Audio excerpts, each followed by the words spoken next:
Сайн байцгаана уу сонсогч та бүхэндээ энэ өдрийн мэндийг хүргэе. Amis Time podcast-ийн шуудан нэрлэгийн шинэхэн дугаар ороход бэлэн боллоо. Хайртай хүнийхээ боолн байснаас хайргүй хүнийхээ хаана нь байсан дээр юм байна шүү. Бусгойч гэдэг. Би 2 жилийн өмнө гэрийнхээ ойролцоо байдаг өөрөөсөө ганц 2 ах хүнд хараад л дурлчихсан. Нүд хөмсөг болсон миний сонирхлын хүн байсан болохоор хайж агаад фэйсбүүкийг нолоод чатаар харьцаж эхлэв. Угаасаа л сонирхлын минь хүн болохоор өдөр шөнөгүй чатлаад л. Тэгсэн нэг өдөр уулзгаар болоод би жигтэйхэн өөрийгөө тордоод сандарч хичээд л юм боллоо. Тэр үед манад хүн байгаагүй болохоор гэртээ уулзгаар шийдсэн юм. Түүнийг ороод ирсэн чинь сандарч салгалаад л угаасаа хүн чинь сайн хүнийхээ хажууд ичингүүрдэг юм хойно. Юм яриад сууж ятал тэврээд авлаа. Ямар түлхэлтэй биш те. Тэврүүлээд л байсан. Тэр өдрөө царайцсаа сайн харилцаж аваад л өнгөрлөө. Маргааш нь харин түүнээс чатаар үерхий гэдэг санал ирж байна шүү.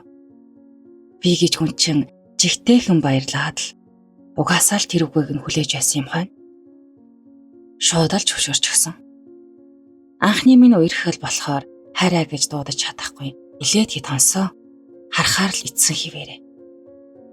Би хүнтэй үерхэж байгаа гэдгээ найзуудтай хэлэх гэтэл тэр маань одоохондоо битгий хүнд хэлээ гэд юусоо зөвшөөрдөггүй байв. Би уг нь гадуур хөтлөлцөж алхаад л энэ хүн минийх гэж гайхуулмаар байвч нөгөөх маань намайг их л нуудаг байсан да. Би бодохдоо дүү хүнтэй үерхдэг гэд ичдэг байсан юм болов уу гэж боддог байлаа. Эхний сар хагас бол өдөр шөнөгүй чатлаад л гэр ойр болохоор нэгнийдээ уулзаад их л гоё байв. Удалгүй харин надаас их бага хэмжээгээр мөнгө авдаг боллоо. Хараа ийм ч юмд мөнгө тотлаа, тийм ч юмд мөнгө хэрэгтэй байна гэдэл. Би чадхаараа л өгнө. Гэрт ирэхэд нь хоол унд хийж өгөөд л. Хэдэн сайн найзууд маань тэгдэг байсан юм л та. Үгүй чи ашиглуулаад байгаа юм биш үү? Юу гэж хайртай хүн юм байдаг юм бэ? гэж хэлнэ. Би харин гэр оронд нь асуудалтай юм байлгүй дээ. Натаас өөр хүн байхгүй штэ гэд өмөрөөд л өнгөрдөг байлаа. Гадуурч хамт гарахгүй. Би пост энтер дээр нь зүрх дарж комент бичих ирэхгүй байдаг байлаа.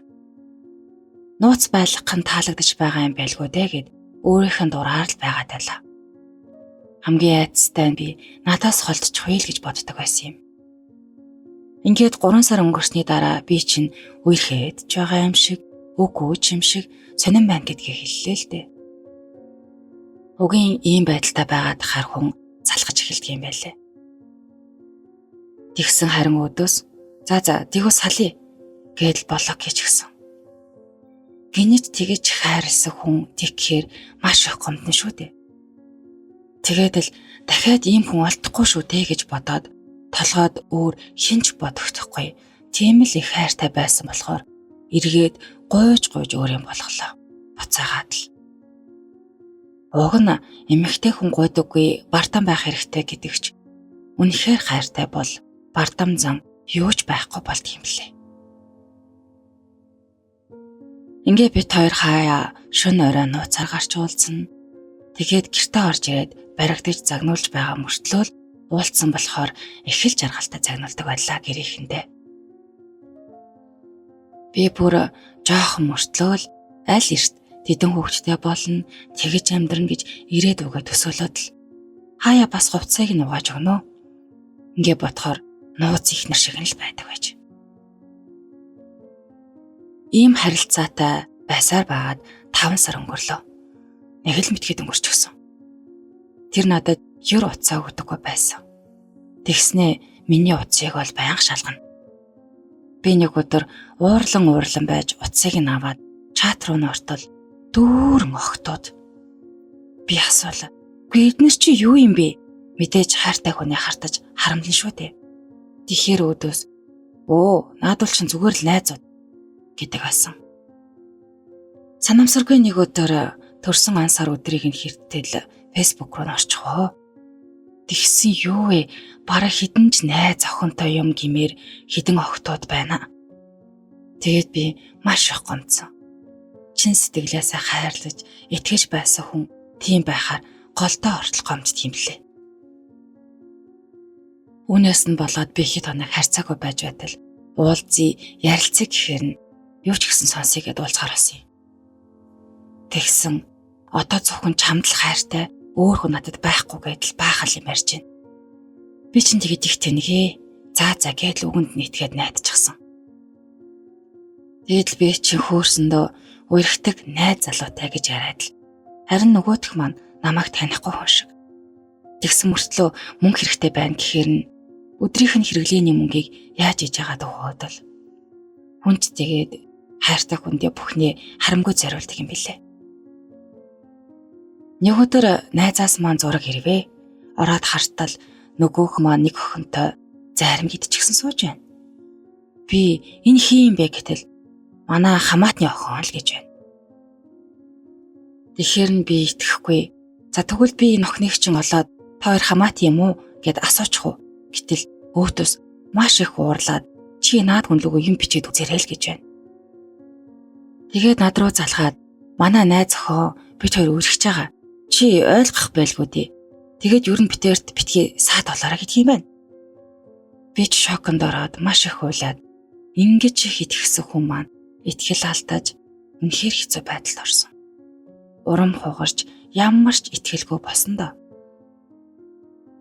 Тэгээд л тэр хоёрыг салгалтай юм биш дээ гэд тэр чигээр нь орхихоор шийдээд хэдэн өдөр л битгэрч байсандаг. Юм л бол уйлчих гээд хоолоогоор хоол таахгүй их л хэцүү юм билээ. Ер нь тэгээд хүн хинт дурлахаа сонгож шийддэг биш дээ. Нэг л мэдхэд л солиортлоо хайртай болчихсон байдаг да. Одоо ингээд эргээд батхад өөрт чинь хайргүй хүнд юу ч зориулаад нэмэргүй бас хэрэггүй юм байлээ. Хэрвээ чамд хайртай л бол хинээс яагаад ч ичхгүйгээр минийх гэд хэлж чаддаг л байх хэрэгтэй юм билээ. Хайртай л бол бүхнээ зориулдаг. Түүнээс өөр хүн байхгүй юм шиг төсөөлөөд алдгаа сайдаг. Тэгээд л ийм юм болчихсон. Охид босгожудтэй хэлэхэд хайртай хүнийхээ боол байснаас хайргүй хүнийхээ хатнан байсан дээр гэдэг үстэй.